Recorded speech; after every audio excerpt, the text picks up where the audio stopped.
Hello everyone, Attack Power here with another deck building video, diving into what is still one of the terrors of the meta that strikes fear into the hearts of all. Second Pancelos. If you guys enjoyed this, smash that like button, subscribe, and check out the Patreon link down below, the YouTube membership for cool early access and other perks and bonuses. So, Second Pancelos, a division we barely ever see played because it's generally just banned right away. This division has sat towards the top of the meta for quite a while. Really hasn't seen many significant nerfs like directly targeted at it. The biggest one would have been the Nimrod nerf that nerfed the health of Nimrods in general, which definitely did hurt this division because it can get a lot of Nimrods. But that's not really what makes this division so good. What makes this division so good is that it's just the most, I would say, one of the most ideal mixes of armor that any division in the game has. You have light, medium, and heavy. You're an absolute plethora of all of it. There's really no restriction whatsoever, which makes it really quite strong in this more armored heavy meta. The infantry are super cost efficient, and you just have some great supporting tools all around that. Now, this division is mostly a Vanguard Maverick division. I personally play it balanced, but that's definitely wrong. The right answer here really is more of a Maverick Vanguard build.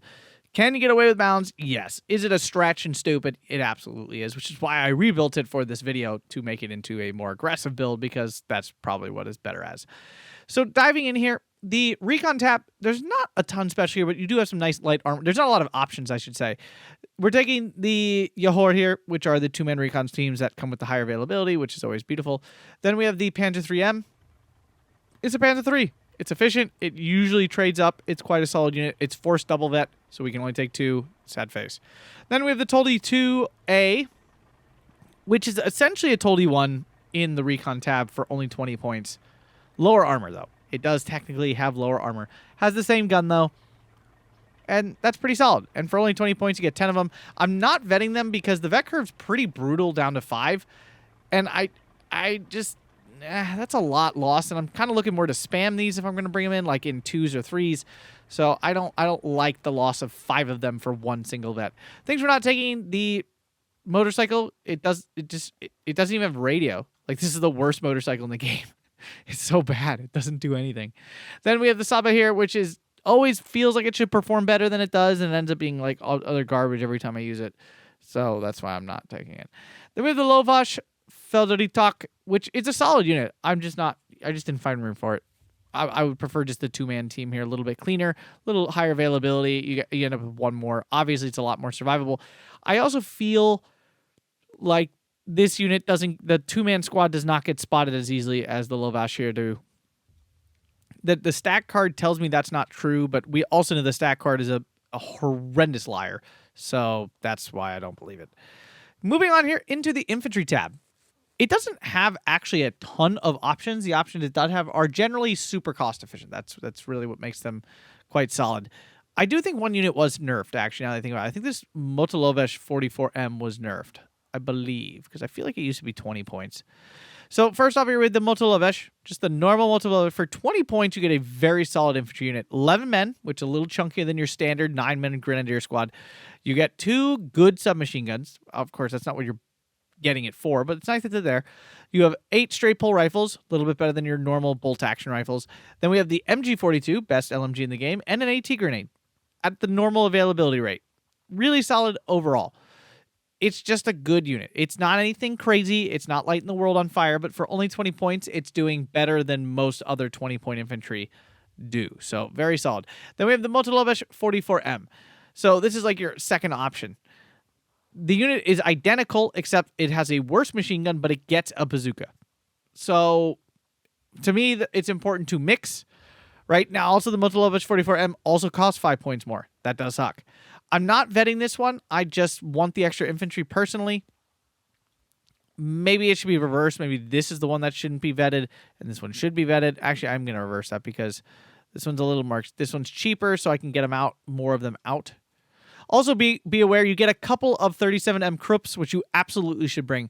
One of the biggest weaknesses of this division is that you are trapped in these Botons, which are just the worst transport in the game for infantry outside of the same kind of unit like the Dolvin Q or whatever. They're just bad. And I'm speaking specifically about infantry transports. Yes, there are worse transports in the game. But for standard riflemen, the Botan is on the bottom. It's F tier, like slowest as it comes. It's just bad. So you want to use these Krupps here in A to actually get positions in the front line that aren't horrible, right? Then we have the Motolovestis, which is just a leader unit with 5 submachine guns, can defend itself okay. It's nothing crazy. You don't really have any other options. This is literally your only leader. Then we have the Moto Arkazoks, which is a very good unit, honestly. It's a Pioneer squad that gets 11 men and gets an MG42 and straight pole rifles. Normal availability. This is a very solid unit, better than your average Pioneer unit by a fair bit. This is a great unit. We're taking 2 cards here in A phase. B phase, we have the Motolovich 44M again for more bazooka-y fun. Another Moto Arkazoks. And then C phase to round it out for the cheapness because we're in C phase Maverick. We have just Motolovich. What we're not taking here, correct Parasak. There we go. We're not taking him because A, I can't pronounce it. Just kidding. That's not why at all. I just don't like this unit. It is 13 men. It is chunky. I will give it that. I just find it performs much worse than Motolovich, which is the same price, has a slightly smaller squad, but also comes with AT, just a better machine gun. I want the bazooka on the 44M, which is why I wouldn't take that over it. So for me, it just doesn't fit. Regular Lovish. Again, it's just essentially like a worse performing one of these. Yes, the Panzerfaust is better. Yes, you get one more man, but that one more man does not make up for the loss of the MG42 to go down to a Solothurn. The availability is exactly the same, so yeah, we just don't find it ideal. Another Moto Arkazok. Honestly, I would consider shoving it in somewhere, but there's no room. You know, and you still get a good number of infantry. I mean, you get 73 infantry here with this build, with not a ton of slots. So, I mean, it's 8. 8 slots is solid, but it's not like an absurd number of slots. So, pretty good. Hopping into what makes this division really click, which makes it the tab that makes this division the terror of the meta, the tank tab. So we have a beautiful mix of Terrans, Panzers, and Panther Tigers, the kitty cats on the top there, that just makes this division really hum. So we're starting with the leader, Toldi 2. For only 10 points, this is not meant to fight. I mean, you get just a AT rifle, and obviously that's not good. But for 10 points, you get a leader. That's a really cheap rate for a leader. It's one of those things where, like, also, this can support your infantry. It has a machine gun. It's not going to do much, but, you know, a regular rifle squad just sitting there shooting at you can't do anything about this, and you add the little machine gun. It doesn't do much, but it's a little bit more suppression. And, of course, it's a leader, so it's vetting up all the stuff around it. So for 10 points, hard to pass this unit up. It's just solid. Now, of course, you could just take a Terran 1 or another Terran 2 instead. That's 100% your prerogative. It's 20 points more, though. That is something to consider. But maybe it's the right call. But for 10 points, I mean, this is literally just like, it's almost free.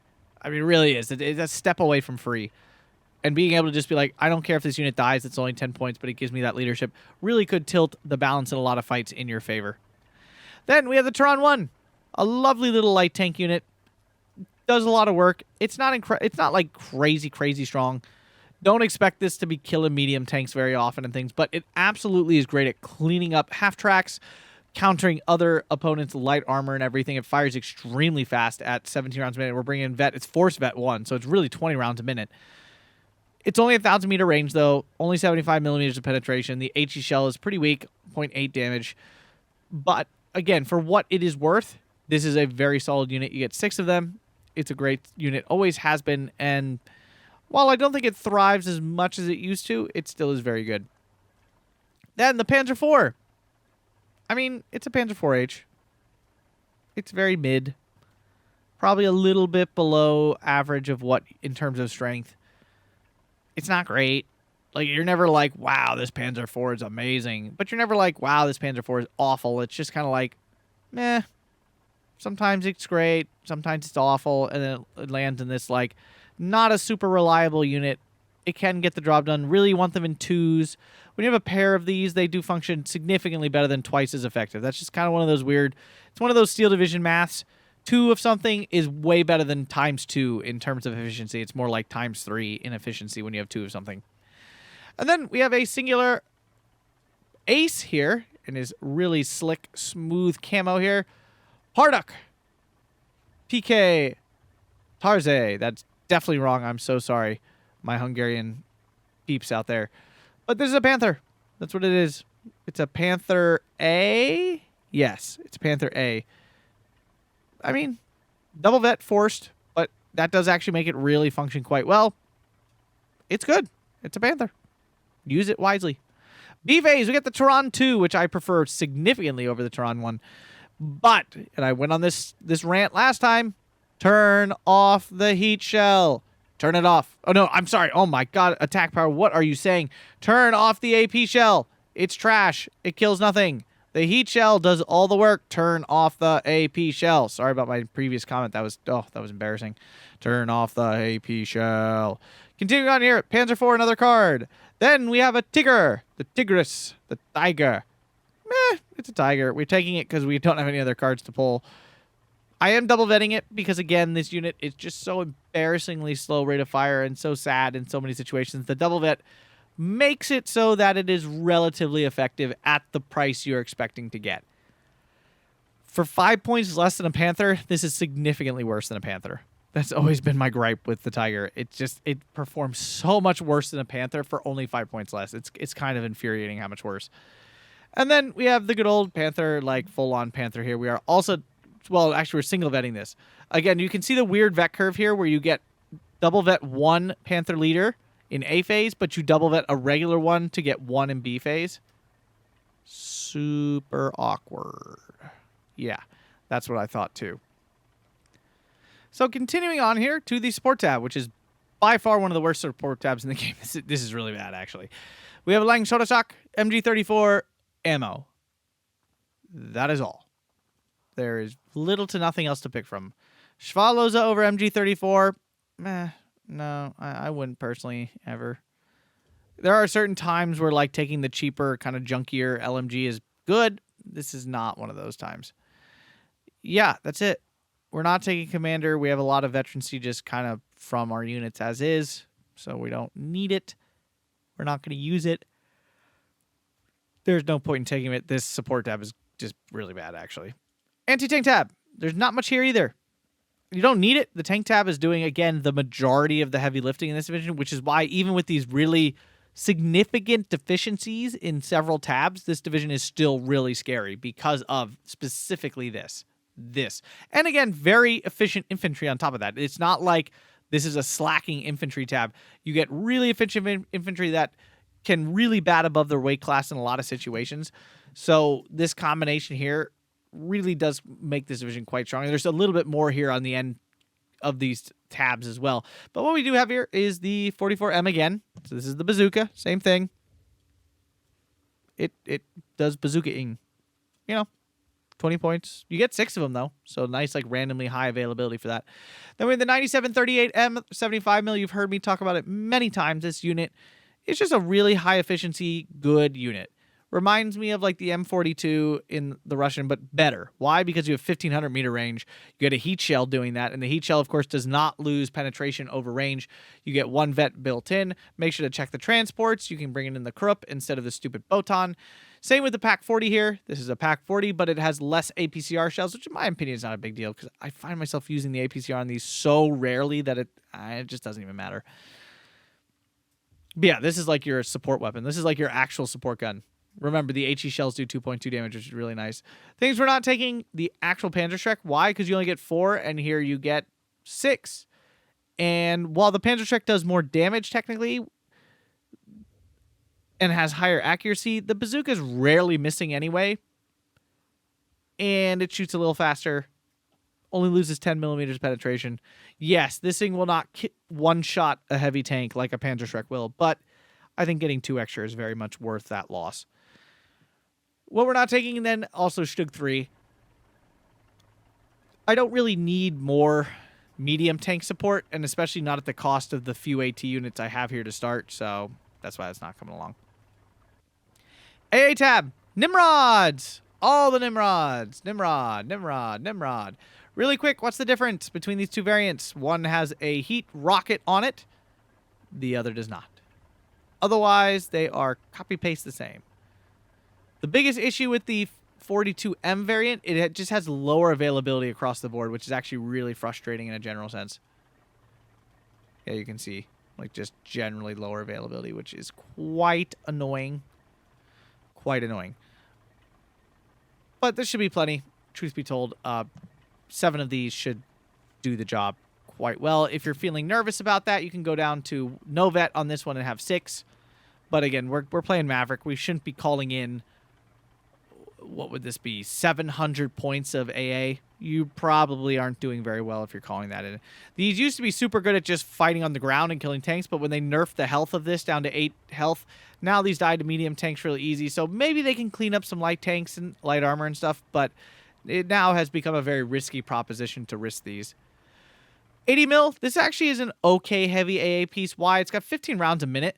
Throw some veterancy on it. It's firing 18 rounds a minute on the HE shells and the AA shells. That's pretty good. Oh, I thought the HE fired that. Okay, so it's still 14. 14 is pretty fast. That's pretty good. Penetration is fine. It's mid. It's not amazing. But you don't really need this. Again, the tanks do most of this heavy lifting for you. The Nimrods are way better AA than this at the end of the day, so watch we don't take it. The 40M is literally this, but like worse, I believe. I'm mathing in my head. You can't use the 40%. Oh, obviously, it's really the 16. I thought there was some secret bonus to this that I'm just not remembering. I don't know. Why not pay 5 points more and have your unit have armor and move over not? I mean, it's a pretty obvious discussion why you would take Nimrods over the 40-man. Now, the next super strong thing in this division, the Arty tab, because it has like the best Arty piece in the game that isn't mobile. The best non-mobile Arty piece in the game, the 31M149. This thing is an absolute mother of a gun. Its HE actually fires 6 rounds a minute, which is twice as fast, essentially, as most other guns in this caliber in the game. It's pretty insane how good these are. They're also really accurate. This unit, phenomenal. We're taking 2 cards, A and B phase. If I was trying to play this division balance, I'd probably take a third, to be honest with you, because they're so nuts, in my opinion. No ammo on these. We're going to use the support tab to ammo these up when we need it. They do come with 40 rounds, which means they do last fairly long. But remember, they're firing pretty fast. They do chew through that ammo a lot faster than you think. You might be like, you think like, oh, it's plenty. No, they eat through it really fast. And we are taking the artillerists here because they can increase the accuracy. And this is one of the divisions why I would actually put this next to it to really make these things pop. Things we're not taking: the spotter, don't need it. 81 mortar, why? 105, worst already in the game. The off map, I don't take off map. Y'all know this. This is very much like, it is so cheap, it's almost good because it's only 75 points and you get 4 times of these. This thing barely even suppresses stuff. It's so weak. So that's why I'm not taking it. 120, why again when you have these monstrosities instead? So yeah, Arty, big thumbs up for this division. Air tab. There's a lot here, but the division doesn't actually do a ton in the air tab. It does have all the things you want: bomber, fighter, AT something, technically. We're not even taking the AT something because, again, for the 5th time in a row, the tank tab does most of that heavy lifting for you. We're taking the Focke-Wulf 189A2. It comes with the nice 450 kilogram bombs, which for a recon plane is a nice little bomb loadout. I mean, be careful. It dies easily. This is not like a mega resilient plane. It's bad, in fact. 65 points is a pretty big commitment. But, you know, you call this at the beginning of the game, you get those nice spots, and then maybe you bomb an AT gun that's been annoyingly placed somewhere. Super useful, very good unit, hard not to take it. I'm taking the Ju-88 here in A phase as a single unit. Usually I don't like doing this, but I do think this bomber is very hard to kill because it's relatively fast. It's got very good resilience. It's got a good bomb loadout. 2 500 kilogram bombs will kill most things you need to kill. It does a really nice job. I don't generally overinvest in my Air Force personally, which is why you don't see huge Air Forces from me, generally speaking, which is why having 1 heavy bomber here is probably plenty for most of my games, personally. I mean, you can certainly look into getting more Ju-88s, say, in B phase. This one does not have that same availability curve. This one you can get 4 in B phase, which is quite nice. Instead, I'm taking the Me-210. It has medium resilience. It's actually a really nice fighter bomber in general. It doesn't really fight her at all. It's really for the bombs, of course. Good for 85 points. That's really cheap, honestly. For 85 points, you don't get that kind of bomb loadout, this kind of resilience, and pretty solid speed for 85 points on many other planes in the game. I like the Me-210 line of planes, generally speaking. They tend to perform quite well, which is why I'm taking them. If you don't like the, ease of stopping this plane, just go with the Ju-88. It is 30. It is 25 points more. Yeah, 25 points more. That's not a small amount. That's not a small amount of P's there. So things we're not taking. These other recon planes, why they don't bomb stuff. We're not taking a fighter, you notice. Why? Because Nimrods are so good. Well, I don't need a fighter. I don't need to waste the points on a fighter. I don't want to waste the slots, and I don't want to waste the points in-game on buying a fighter. Although these fighters are solid. You know, the BF-109 G6R6 is a solid fighter. It has a lot of damage capacity, but it does have bad resilience. Be careful. It's not super fast. So no, this is not a phenomenal fighter, but it does put out a lot of damage, which is nice. I always think this says herpes, not hepes, which is kind of awkward. I feel bad, but I'm just telling the truth. Then finally we have the Ju-88 cluster. This is a solid cluster bomber. It's nothing crazy strong, but it is really fast, medium resilience, and a lot of clusters. But again, for the 6th time, you don't need it. The tanks do this job, generally speaking, better for cheaper. So yeah, second Pancelos. Still one of the terrors of the meta for almost the entire time it's been out. It just has such the right mix of this stuff here with some really strong support down here that keeps the Division humming, that it doesn't even matter that you have really bad support in anti-tank in general. The Division is very mobile and doesn't really want these things very much in the first place. Yes, would it benefit immensely from like a guerrilla or something? Yeah, it'd be insane. The Division's already quite insane as is. You don't need it. The Division can do its job really well. If you enjoyed this, smash that like button, subscribe, check out the Patreon, YouTube membership. Thanks so much, everybody. Have a fantastic day.